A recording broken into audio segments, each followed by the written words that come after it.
Hi, good afternoon. I'm Larry Curran, Director of the Webinar Program for SCORE Westchester.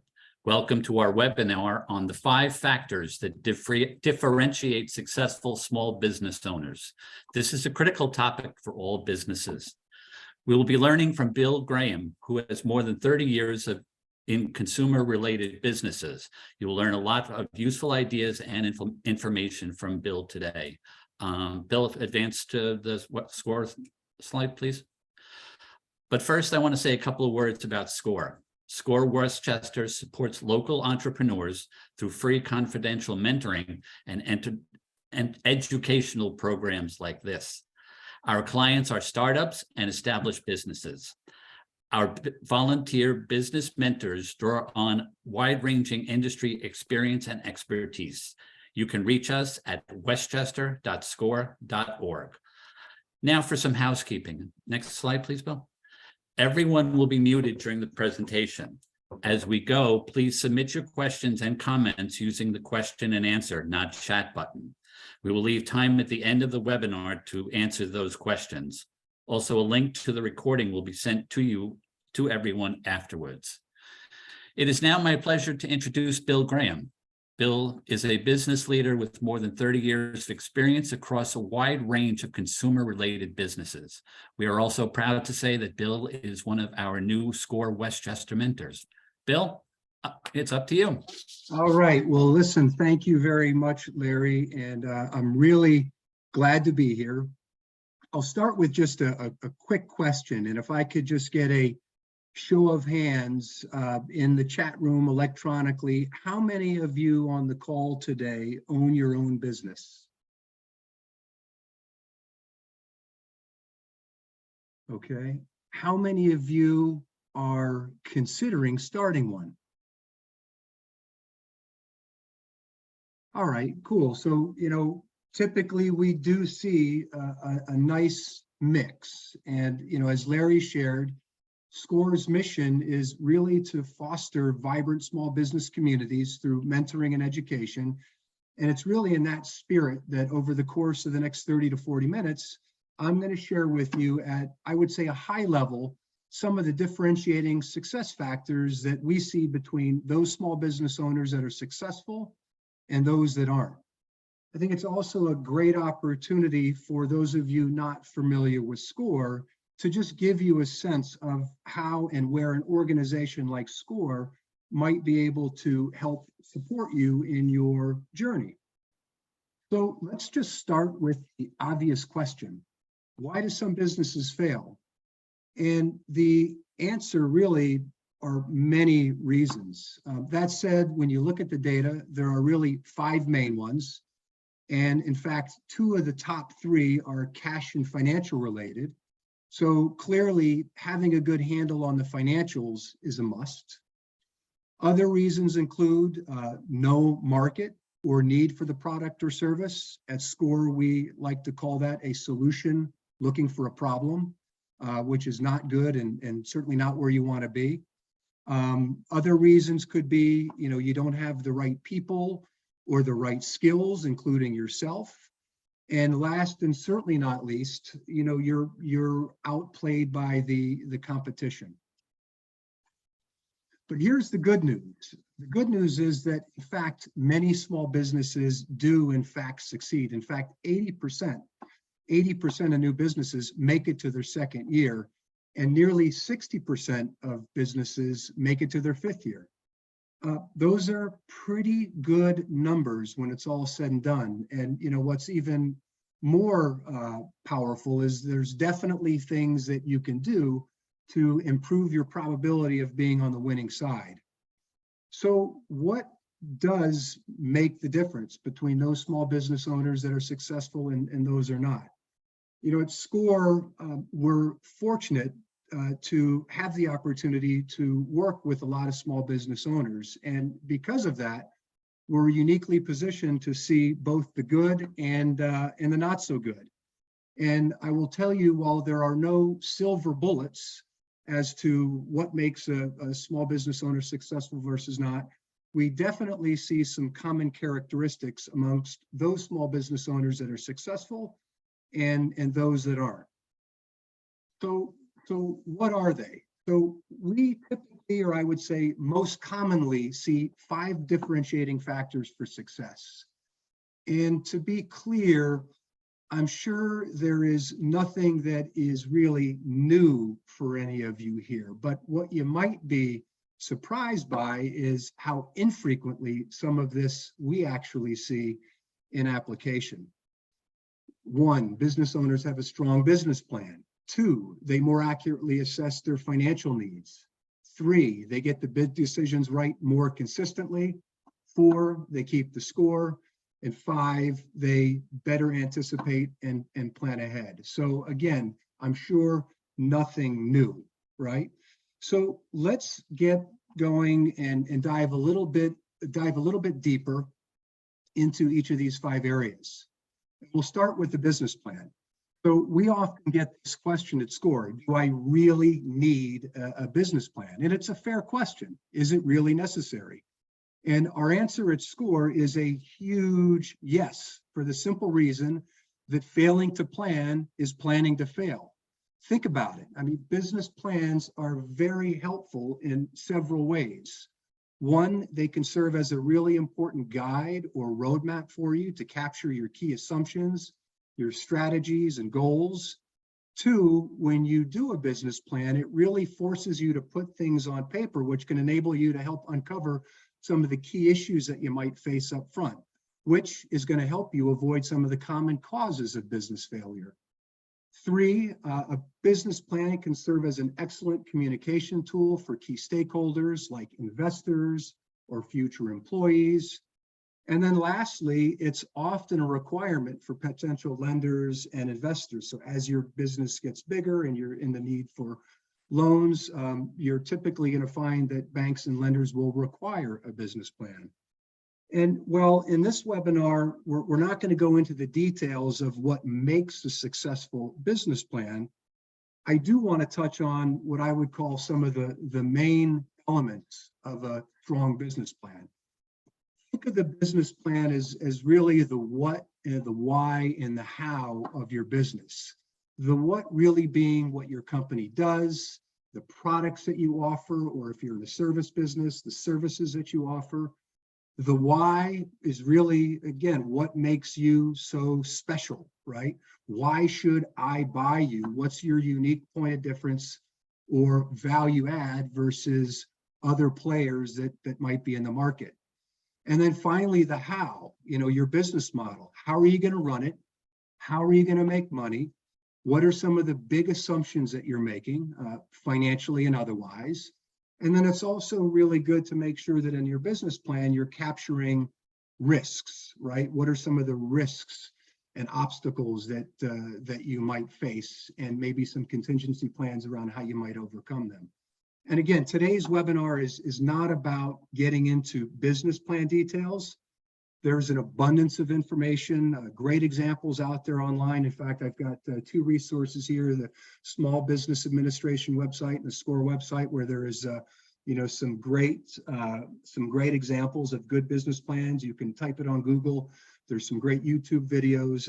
There's a ton of information on business plan. The main message that I want to deliver to you here today is to do it, okay? Do your business plan. And don't be intimidated by it. Keep it simple. In fact, some of the best business plans that I've seen are actually only 2 to 3 pages. And just keep in mind that the business plan is really for you. It's a really important tool for you. The next common characteristics we see with amongst successful small business owners is a real biggie. And that's that they more accurately assess their financial needs. It's super important, especially when you consider what we just saw earlier, which is 82% of businesses fail due to cash flow issues or problems. Okay, take a look at some of these statistics below, which are not so nice. 53% of businesses say they underestimated their costs for their first year in business. 64% of small business owners report being hit with unexpected costs, or what I would call surprises. So clearly getting this right is a difference that will certainly make a big difference in whether or not you're successful or not as a small business owner. So SCORE, we typically see sort of issues or mistakes made in 5 areas. One is small business owners will typically underestimate their startup costs. Things like the cost of equipment, or what it costs to build inventory would be some examples. Another area that we typically see mistakes or issues is where a small business owner will underestimate their operating costs. Things like miscellaneous expenses, rent, salaries, fuel, and transportation has been a big one, especially as of late. The third area where we can see issues is that small business owners will underestimate their customer acquisition costs, or said another way, their marketing expenses. How much should I be spending to bring on or try to acquire new customers? The fourth area is really, we'll see small business owners overestimate their revenue projections, being overly optimistic, which is a big one. And the last one that we'll see is that they'll misprice their product or service. They'll either price it too high or too low. And importantly, these are in no particular order. These are just some of the common things that we see when it comes to properly estimating what your financial needs are going to be. I would say, again, I say estimation and assumption. To be clear, nobody has a crystal ball. And when it comes to financials, you've got to make assumptions as a small business owner. And again, as we all know, assumptions are inherently wrong, right? You just want to make sure that the assumptions that you're making are not catastrophically wrong. And the good news is there are things that you can do to avoid these mistakes, or maybe if you can't even avoid some of these mistakes, certainly you can do things to reduce your risks of having some of these issues be catastrophically wrong for your business. Okay? So, here are some examples that we see small business owners who are successful do to really help mitigate the potential issues with wrong financial assumptions, or importantly, getting the financial assumptions more right than wrong. The first one is small business owners don't live in a vacuum, right? They ask for help, okay? They reach out. They'll reach out to organizations just like SCORE for help. They'll also talk to other business owners in their industry or even other industries. The other thing we see a lot of smart operators do is they will either leverage networks that exist within their industry, or they will build these networks, right? If it's not there, then build it. But again, they're not afraid to ask for help, and they know that they don't have to go it alone. The other important characteristic here is that they study the competition, right? They do their homework. They look at what's happening competitively in the market, whether they're a consumer product or whether they're a service. They're asking questions. They leverage industry benchmarks, and there's tons of resources out there, depending upon the type of business that you're in, around certain financials and sales and margins and expenses. So, don't be afraid to dive in and, again, ask questions. Information is out there. The other one they do is they will continually revisit and challenge their assumptions. Pressure testing, kind of what if this happens, then what? And then they're adapting and adjusting their plans accordingly. And then the last one that we see this more successful small business owners do in terms of the financial assumptions is, they make sure that they're building a buffer, and they're building a buffer both in terms of money, right, as well as time, because when you're in business, as many of you know, you really want to plan on things taking more time than you thought it would, and also costing you more than you had anticipated. And you've probably heard this one before. I've heard, it's always good to sort of divide your projected revenue by 2 and multiply your cost by 2. I'm being a bit facetious, but you get the point. And so you really want to make sure that you're building a buffer, both in terms of what you think it's going to cost, as well as the time it's going to take for you to do it.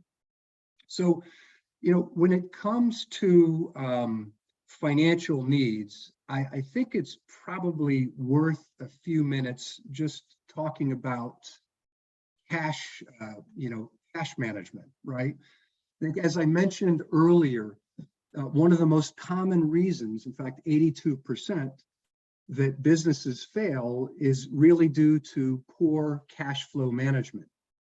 Managing business cash flow is definitely one of the most important tasks that you can engage in order to ensure that your business not only remains profitable, but that it remains solvent. In fact, I would argue that it's the most important facet of running a small business. If your business is constantly spending more money than it earns, you're going to have a problem. So, what I want to talk about are some of the things that you can do to better manage your cash. And I think the first step to improving your business cash flow is really understanding what your cash flow cycle is, which is the time that it takes for your business to receive payment from your customers, convert that payment to cash, and then use that cash to pay your suppliers. So make sure that you understand what your cash flow cycle is in your business, because if you first understand that, it's going to help you much better identify some of the areas that you might be vulnerable or could improve. What I want to do now is just share with you some of the areas where we see big differences between those small businesses that are successful and those that aren't when it comes to managing their cash. Okay, so the first one is that they monitor and keep track of their inflows and outflows on a regular basis. This is critical, and oftentimes we will actually see that this is the biggest issue that small business owners have, just simply keeping track of things. And the good news is there are a number of software programs out there to make this easier for you. The other thing that successful small business owners do is they're really disciplined when it comes to receivables and payables management. They're very good at making sure they're collecting what they're owed. Remember, you're not a bank as a small business owner. You're not in business to lend. You want to make sure that you're collecting what you're owed on a timely basis. But one of the other things to think about here in terms of receivables management, sometimes it's good to consider discounts for early payment to help you get your cash back faster. On the payable side, what's important here is that you're paying on time, so you avoid things like late fees. Or the other, good strategy can be to negotiate your payment terms with your suppliers. Potentially negotiate a bit longer payment terms, which enables you to keep your cash longer. So those are a couple of examples of just disciplined receivables and payables management. Make sure that you're collecting the money that's owed to you. A third and obvious one is just minimizing costs and unnecessary expenses. I mean, this is an area that if you're not focused on it, and if you have multiple employees that might have company credit cards, it can get out of control fast. Another one would be to just carefully manage your inventory. And here it's really about striking the right balance, because inventory can tie up lots of cash, that can be used for other things. So too much can be a problem. On the flip side, not enough can also be a problem. If you don't have enough inventory, you will be losing sales, and that will lead to unhappy customers, which is also not good. And again, managing inventory, especially if you're a products-based business, is a really important element of cash management. Considering a line of credit or loan can also be a good strategy for you. You know, it can provide you some good flexibility or a good bridge when when you need it. Here, I would say that it's always good to develop and maintain a good relationship with your lender or potential lenders, because you'll never know when you need it, and it's just good practice. And then, the last one here is really increasing prices, which is maybe a little bit counterintuitive, but if you want to improve your business cash flow, increasing prices can be a legitimate strategy, assuming that it's accepted by your customers and it's collected. I think, while we're on the topic, and on a related front, I think it might be worth spending a minute on the topic of inflation, which has been hitting small businesses pretty hard over the course of the last couple of years. In fact, there was a U.S. Chamber of Commerce study that just came out that showed 85% of small business owners express concern about inflation, which is not a surprise. And in fact, 1 in 3, 30%, over 30%, listed it as their top business concern. So here, what are the things that you can do as a small business owner to mitigate or protect yourself from the impacts of inflation? And, honestly, it's quite consistent with some of the things that we just talked about here as it relates to just good cash flow management. The first one, which is the obvious one, is raise your prices, okay?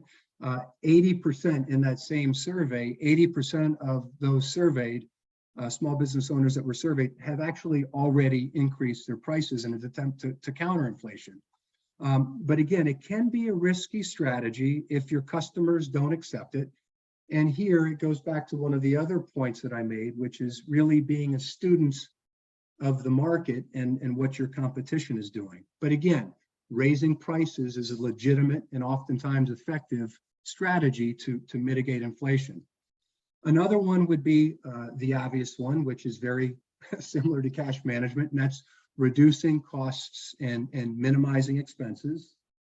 Always have in mind, when push comes to shove, what are some of the expenses that you could cut if you absolutely needed to cut them? Where is the low-hanging fruit? It's always good to have a list that you're ready to pull out.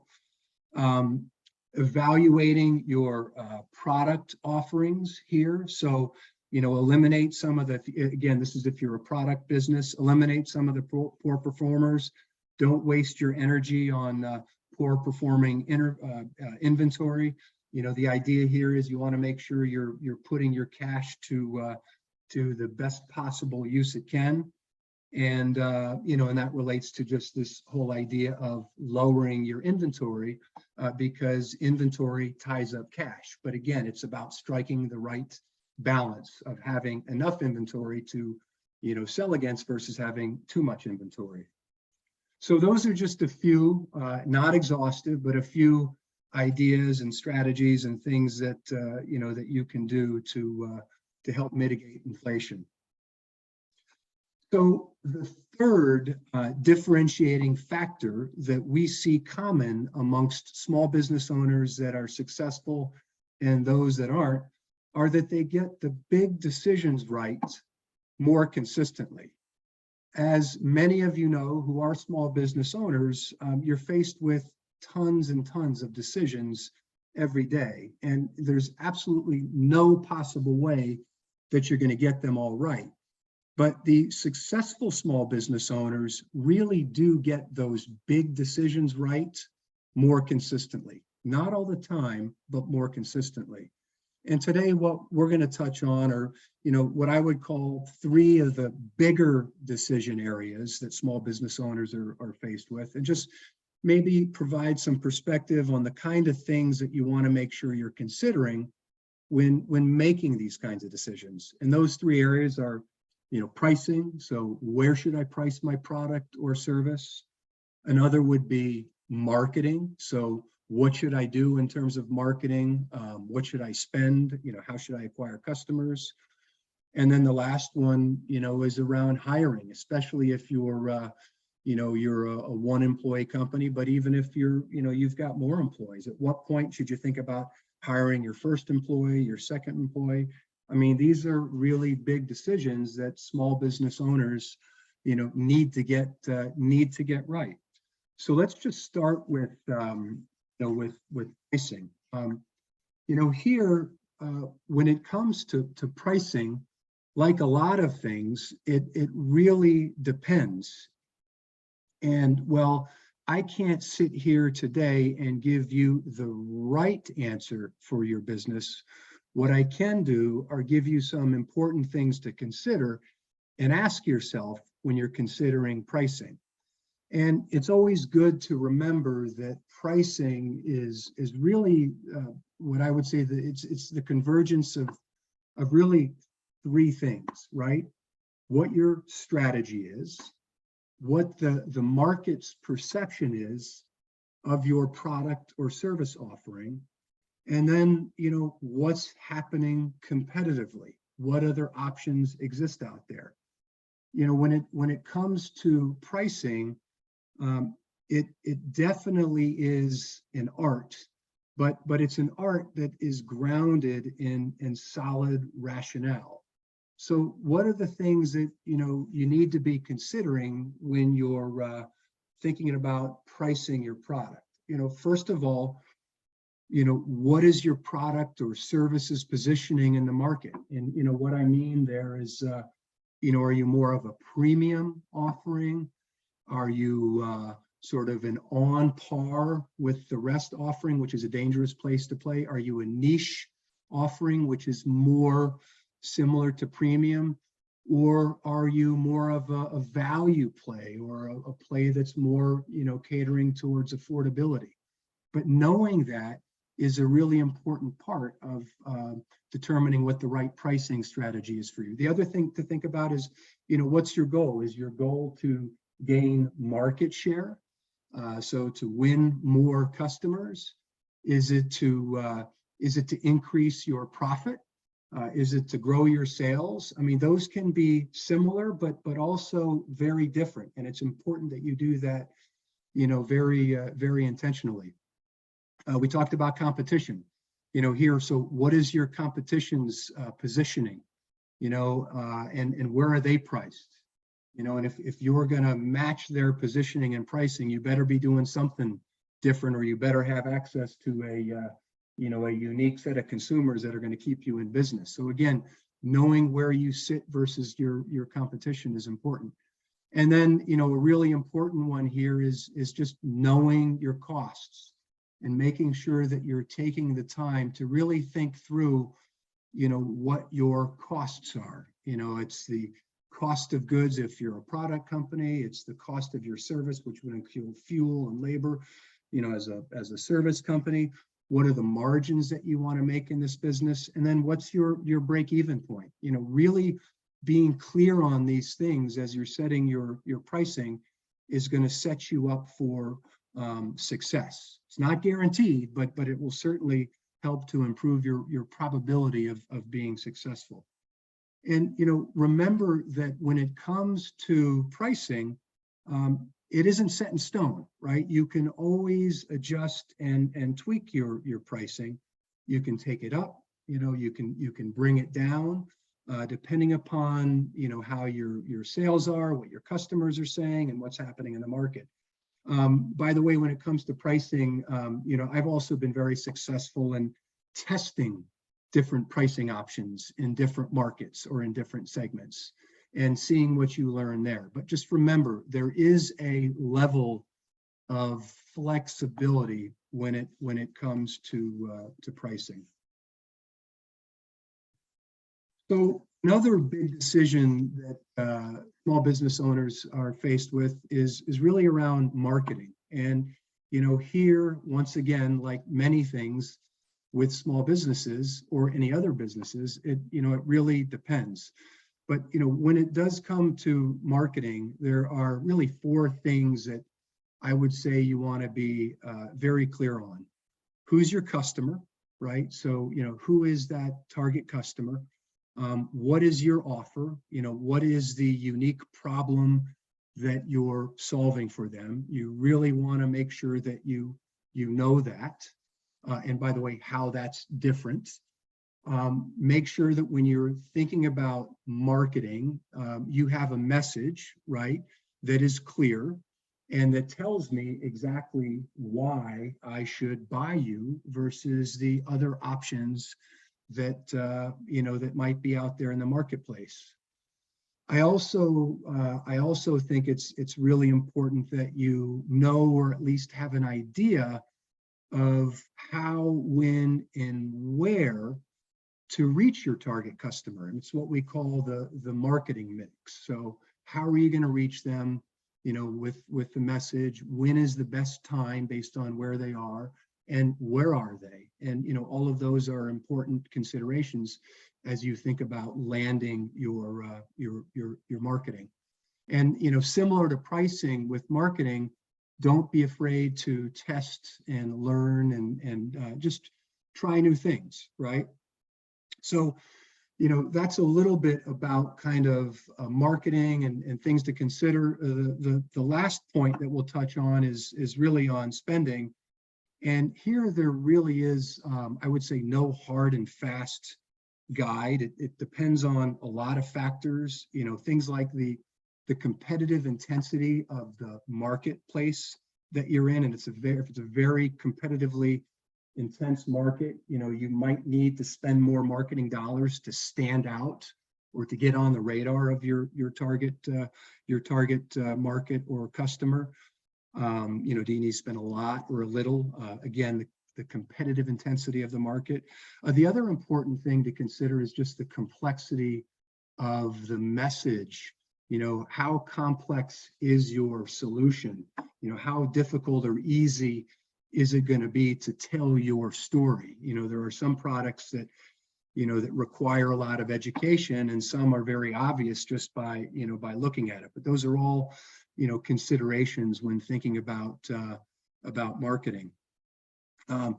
That being said, if you kind of had to say, like, well, great, but what are some things to think about? Are there any benchmarks as it relates to spending? The Small Business Administration suggests that small business owners spend between 7 and 12% of gross sales. That may or may not be good. That's a benchmark. I think what's important as a small business owner to remember is that smart, targeted marketing doesn't have to cost you a fortune, and can even be free, especially when you think about all of the different marketing vehicles that you have access to today. Things like social media, things like digital media, really powerful things like word of mouth and referrals, all great ways for you to get the message out there about your offering. So the last big type of decision that I'll touch on is when to hire, when to consider hiring my first employee. And here the big telltale signs, I would say, are a couple of things. One is when you start to find yourself turning down business. That's usually a sign that you could potentially do more if you had more support and resource. If you find that your customers are starting to complain, you really want to listen to what they're telling you and understand and get curious about why that's happening. If you find yourself not having enough time for important sort of daily activity, like servicing existing clients or doing things like bookkeeping, those would be signals that maybe it's time to bring somebody else on. And then the last one here would be, if you need a specific skill set, if you need somebody that is really good with social and digital media, and you think that that's going to be a really important marketing lever to help unlock your business, you know, that would be an example of where a need of a specific skill set would potentially mean it could make sense for you to, you know, to hire somebody. I would say that before, you know, you make that decision, before you move on that, make sure that you know exactly what they're going to do. I would suggest that maybe before you pull the trigger on that hire, that maybe you consider hiring a contractor initially, which can also always be a, you know, a test for, is this potentially the right potential employee? But, you know, consider hiring a contractor because that gives you some flexibility, and just make sure that you can afford them. So, you know, the only time you're going to even consider hiring an employee is that from a financial perspective, you're confident that, you know, it's in the scope of where you are and where your business plan and your results are, you know, are taking you. So hopefully that just gives you a sense and an idea of the important sort of indicators and things that you want to be considering, you know, as you think about when it's time to bring on additional employees. Now, the fourth key differentiating factor among small business owners is that they're, you know, very good at keeping the score, no pun intended. So in a nutshell here, they know where the money's coming from, they know where it's going, and they know where it is right now. They're super comfortable navigating their way around the financial statements, you know, the things like the P&L, the balance sheet. We talked a bit about cash flow. The cash flow statement is super important. So they're very comfortable navigating their way around the financial statements, sort of understanding what those imply in terms of business direction and health. They also use financial ratios, and importantly, they know which financial ratios make the most sense for their business, for themselves, but also for their key stakeholders, investors and lenders and things like that. And, you know, when you think about financial ratios, I would say they're primarily in four areas. You've got profitability ratios, where really they help you sort of understand how well the company's generating profit. Leverage ratios are particularly important if you've got a lot of debt, you know, as a company. Liquidity, you know, here it's really all about making sure that you're clear on whether or not you're going to have enough cash to pay your bills when they come. So, you know, how solvent are you? This is often a topic for banks and lenders.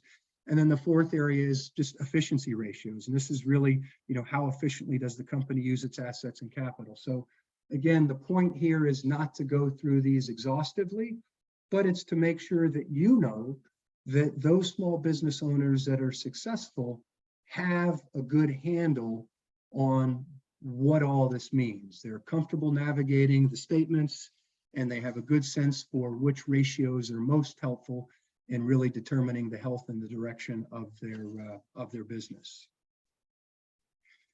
Finally, the fifth differentiating factor that we see among successful small business owners is that they better anticipate and plan ahead, right? So here, they're never resting on their laurels, right? They are constantly challenging their assumptions, they're anticipating risks, and when they see these risks, you know, they're putting together contingency plans. You know, the world, the business is changing fast, and you're not going to be successful if you're standing still, and you really want to make sure that you're anticipating and then building plans around possibilities. The other thing, and we talked about this earlier, is they aren't afraid to ask questions. I mean, they're all about getting diverse perspectives, especially from customers. This is the lowest hanging fruit that you can have. Talk to your customers. What are you doing well? Not so well? What can you improve on? How's the competition? But these are great insights that you can get to really improve what you're doing on your business. Talking to organizations like SCORE, also a way to get diverse perspectives, which can be helpful. They're actively monitoring trends and what's happening competitively. They're routinely reviewing, we talked about keeping the score, but routinely reviewing their performance versus their goals, by the way, which is why it's important to have a business plan where you're setting out your goals and your milestones so that you can determine whether or not you're on track or off track, and then modify as needed. And the last point here I would say is they're flexible, they're responsive. If things are going awry, they're able to shift and and pivot. So there you have it. Those are 5 differentiating factors of small business owners that we see at SCORE that, when pragmatically applied, will never a guarantee.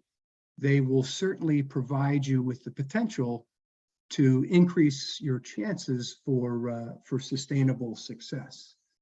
I think the other thing I hope that we've been able to do here is give you a sense or some perspective around where an organization like SCORE might be able to help you in your small business journey. So thank you very much. Hi, Bill. Thank you very much. That was a great presentation. Now let's turn to get some questions from our audience, which I will read to you. If you have any questions out there, please ask them through the Q&A, not the chat. The first question is actually from the guy you're talking to. How long do you think it should take, or is there a timeline on starting a business from idea to implementation?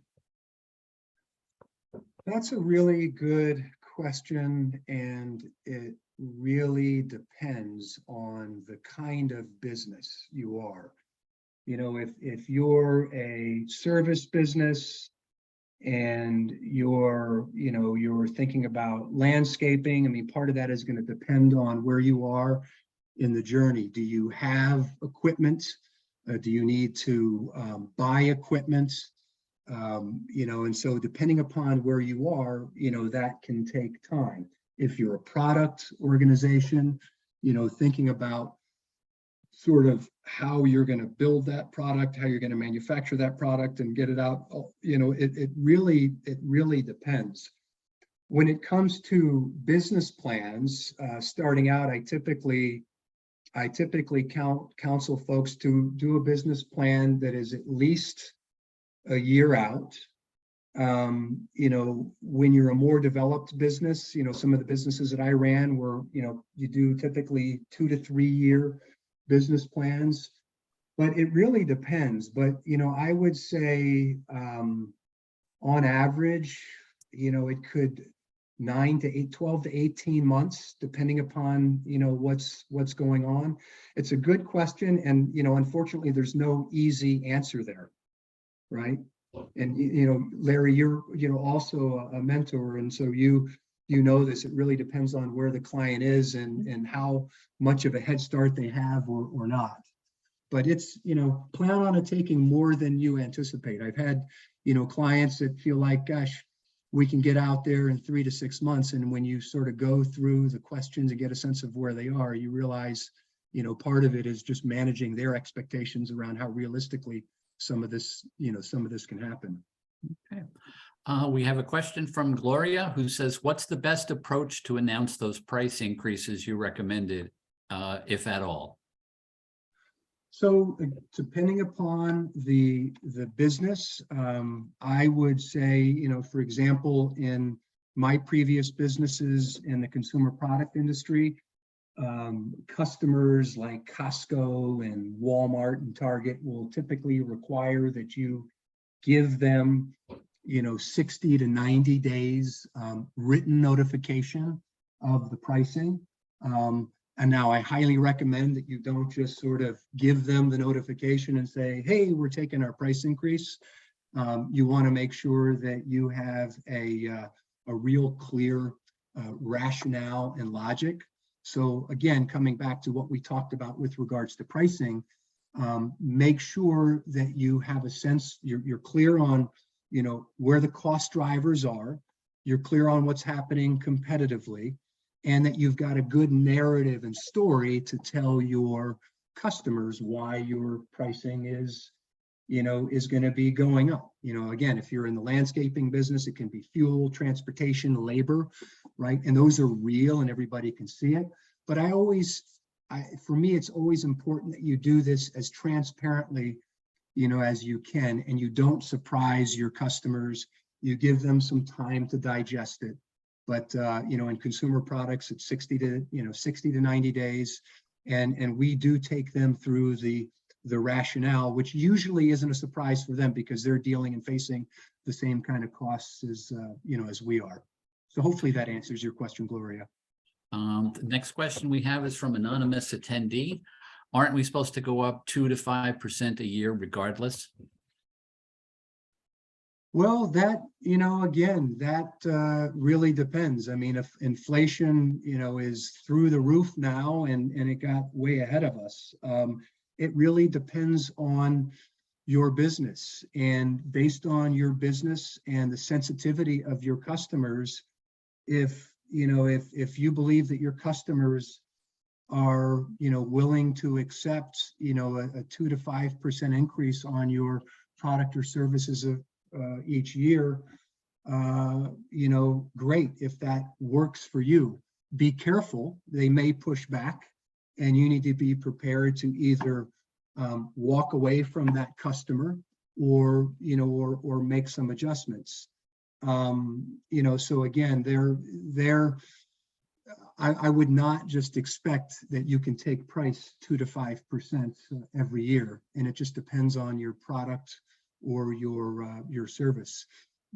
In consumer products, I've gone several years not taking price. In fact, you know, we've had some years through market dynamics and, you know, in terms of commodities and productivity initiatives, our cost structure has actually gone down.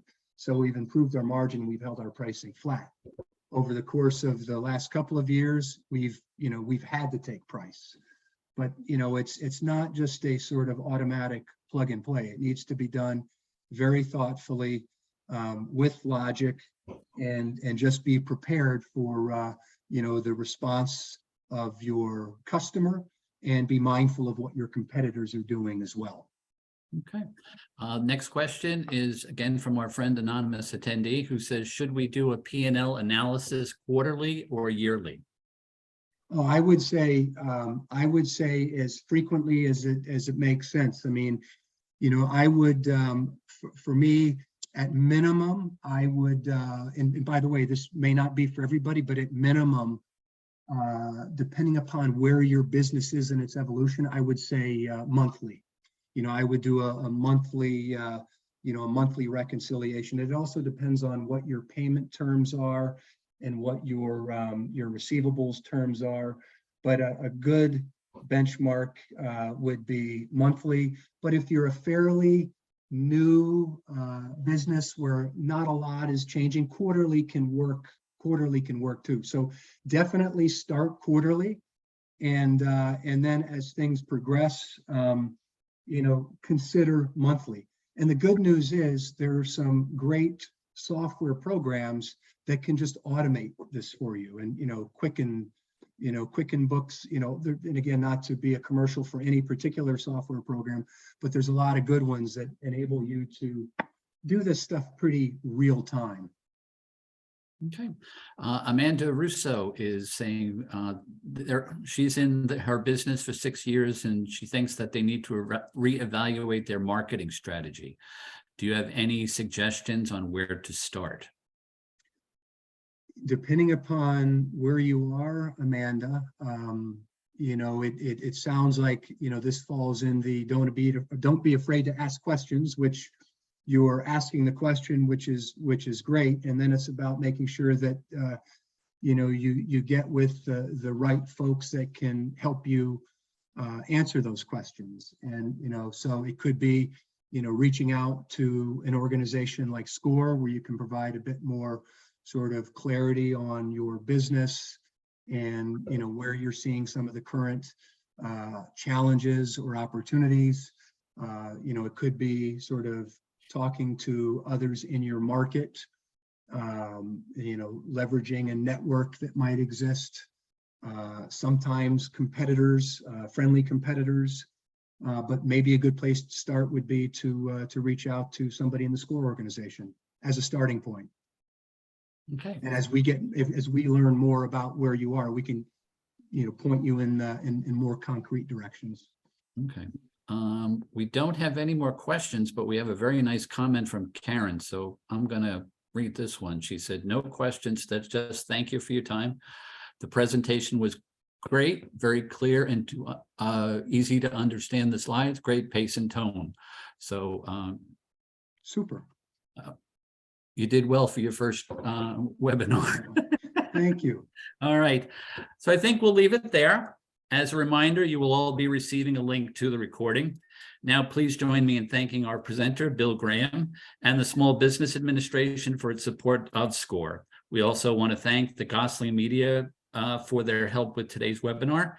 I thank all of you for participating. I look forward to seeing you next month on Monday, February 6th at noon.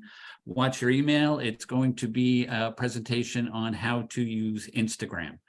So we'll see you Monday, February 6th at noon. Thank you very much for your time and have a great afternoon. Thank you. Thank you, Bill.